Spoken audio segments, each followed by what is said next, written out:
Welcome to Spill the Tea with Josephine. Today I'm talking to British romantic comedy author Sophie Toovey. So welcome to Spill the Tea, and today we have Sophie with us. And how do you say your last name, Sophie? It's Toovey, so a bit like groovy, but with a T. Sophie Toovey. And you write romantic comedies, I believe? Yes, that's right, yeah. Awesome. So what made you decide to become a writer?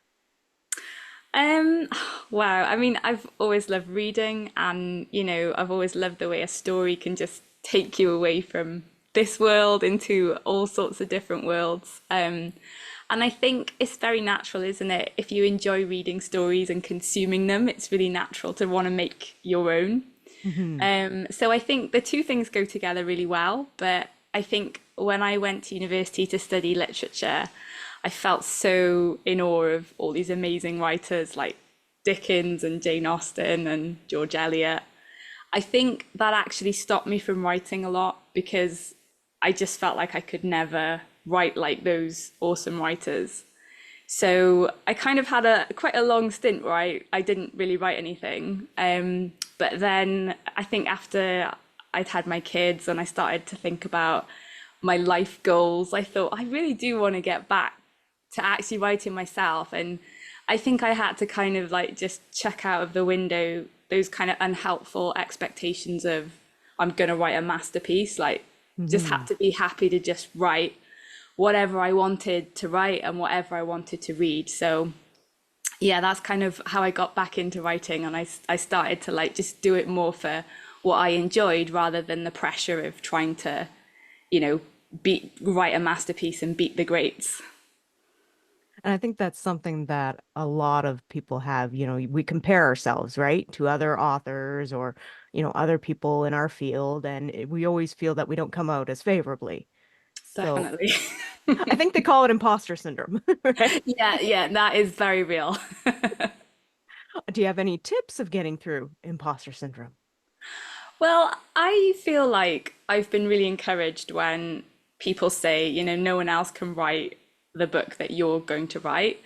And when I think about the books I love to read, if Jane Austen had gone, well, I can't be this other writer, then I wouldn't have Jane Austen's books to read Yes. today. So I just love the fact that I can appreciate that I read lots of different authors who all do very different things, and I enjoy that. So it encourages me that somewhere out there, someone will like what I'm doing, and the world's big enough for all these different types of writers and books. So what drew you to romantic comedy as a genre? Well, I love books that lift me up. And I don't know about you, Josephine. I just find that, if you feel in a bit of a slump at the end of the day, reading something that just makes you laugh or smile, it really picks the day up. And, I'd actually been working on a dystopia, which I'm still working on. That's quite a different mood. And, Yes. I'd worked on that for a long time and I just needed something different. And I love a good rom-com. And they died off a little bit and then they kind of had a bit of a renaissance. And, in Britain, we've got some really great British rom-com writers.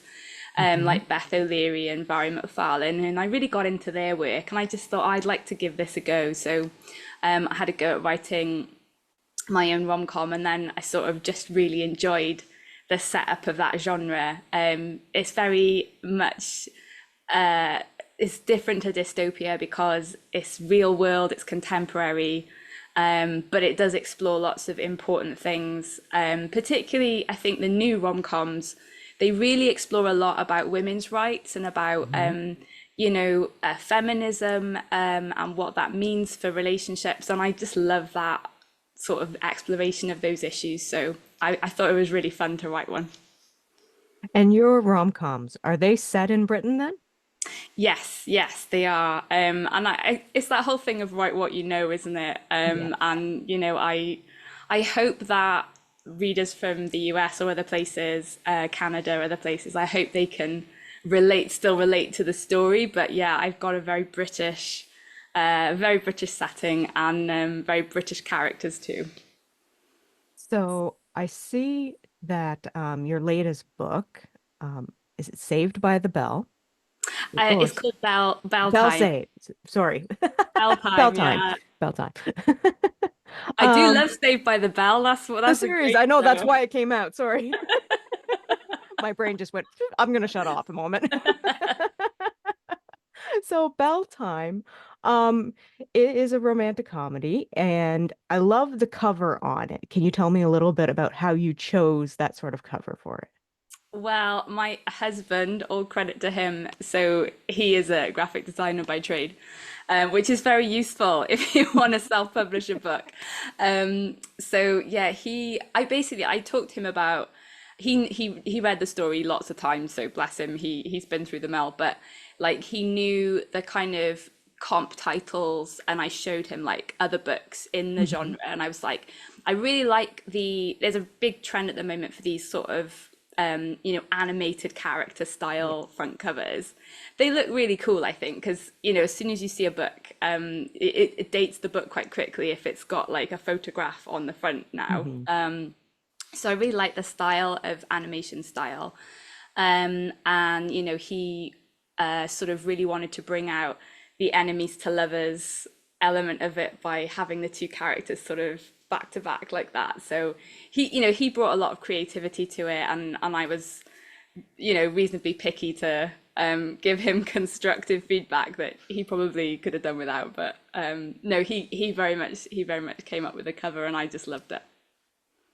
So why don't you tell us a little bit more about the book and the main character? So the book follows Jen, and she is in her mid-20s. She's an English teacher in a school that's struggling quite a lot. The building is kind of falling apart. They've got quite rough kids, and the school's been under threat of closure. And she went to the school as a pupil, so she's just super invested in it, really. She came back as a teacher, and she wants to, keep the school going. She's super passionate, but she does get overlooked quite a lot in the school. And then basically, this new guy comes in who's been sent by this agency to help turn the school around. And he's like this sharp suited professional, like the antithesis of her. And then basically, the head creates this promotion for this guy, but she decides she wants to go for it to challenge him. But then the sparks begin to fly between the two of them, and the story goes on. Now, your other book that I see on your website is Wedding Bell Time. So That's is right. Yeah. so there's a theme with time going on with your books. Yeah, definitely. And I love the way that the school setting, the bell Hmm. really structures the school day. And I also just love the way that it encapsulates the dynamic of these two people who are kind of battling it out, like when a bell rings in a wrestling match. So I just like the kind of dual element there. So it's a theme then Yeah, in your yeah, in your yeah. books.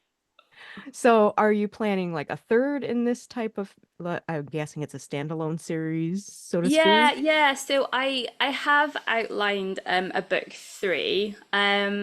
I have for my sins. I've gone back to my dystopia. Like I was just like I got to do something with this thing because it's been sat there for ages. So I thought I'd take a break from the rom-com for a while, go back to my Hmm. dystopia, and I'm hoping to bring the dystopia into the world very soon. And then I want to go back and write book three. So it's the typical author dilemma. I'm sure you get this all the time when you've got all these little pot projects going on. And There's a reason I have four series going. yeah, you kind of have different hats to put on at different times. And, Yeah. so yeah, I do hope there will be a book three. And my friend at work keeps nagging me about it. So I definitely need to write it for her sake. Now, are you traditionally published or are you indie published? I'm indie published. It was funny actually, during COVID, I did a Twitter pitch thing, Hmm. a kiss pitch, and I did get an offer of representation from Oh, an nice. American agent. Yeah. Um, it made me ask a lot of questions really about what the process would be as a British writer, if I had Hmm. an American agent. And whilst I'm sure that it is possible, to me, I was a bit like, I think that's going to be quite complicated.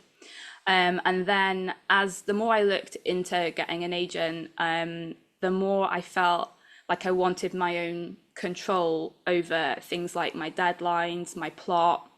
And I am a teacher as well. So I don't really have the freedom to meet other people's deadlines. Like I really love the idea of being an indie, having my own calendar, and I get to decide, when I'm gonna put loads of time into something and really launch it successfully. Because if somebody somewhere said to me, right, you got to do it on this date, and it's a date when I have loads of teaching commitments, it's just not going to work. So Yeah. for me, the indie route just seemed the best option. And the thing that's blown me away is just how active the indie writing community is. And, Mhm. like it's just on Instagram or on Facebook groups, there's just so much support out there. So, I had no idea really when I turned that agent down, I had no idea that there was this whole world out there. And I still feel like I'm only just scratching the surface of it. It is amazing the support that the indie community has.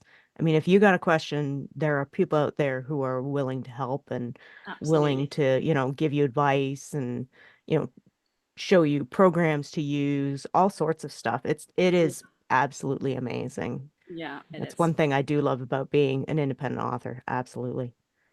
So, are your books wide or are they on just on Amazon? Yeah, yeah, I've gone wide with them. I think I might try KU in the future for like Mhm. some other series that I'm gonna release.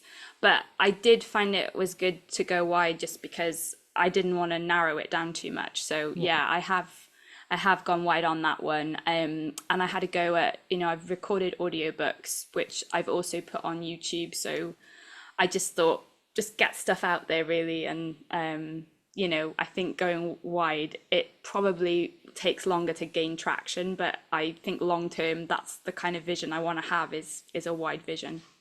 Yeah. So that means basically for anybody who doesn't know that you can find her books on like Kobo, Barnes and Noble, all sorts of places out there that you would normally otherwise find books rather than just having to shop on Amazon. Yeah, exactly. So, what's your favorite thing about being an author? I just love being able to imagine like these crazy characters and what I just love the scenario element of like what would happen if I put them in this situation, they did this. And I love the premise, and particularly with a rom-com of like the extremities of like, okay, take a situation and then just ramp it right up to as an extreme level as you can. And in the second book, Wedding Bell Time, the premise is that Michael has booked double booked himself. So their wedding date is double booked with a marathon that Oh, he's meant to be running. And it's not just any marathon, like he's raising money for a kid with cancer. Like there's like a lot of money going on it, sponsorship. So basically Michael's in this impossible situation where, he's made this fatal error. And I just love the comedy aspect of, how did he get himself in this situation and what on earth is he gonna do to get out of it. So that for me is the favorite thing. And when you get to that kind of a bit when the plot sticks a little bit and you just have to keep thinking about what else could happen, like how could they get out of this? I just love that process. Is as infuriating as it is at times. It's also really fun. I always say when you're stuck, throw something absurd in. Make the Absolutely. situation worse, just throw something even more terrible in for those characters to overcome. And that's the way you get unstuck. Absolutely. So if you were to give any advice to a new writer, what would it be? Oh man, I would just say don't give up because I do really regret the fact that I stopped writing for so long. And, Mm. I think back and think, oh, if only I just kept going, and not let my expectations just crush, the small beginnings. You've got to be happy with small beginnings, I think. And I would just say keep writing and find friends because I just think you can't do it on your own. And there's only so far that you can get through your own steam. I think, you know, just having another pair of eyes on your work as a beta reader or a critique partner, meeting other writers in person or in conferences or Facebook groups. I just think you've got to spread your network, and then you can find encouragement to keep going when things are difficult. That's really good advice. I like that. Well, that basically wraps up our interview.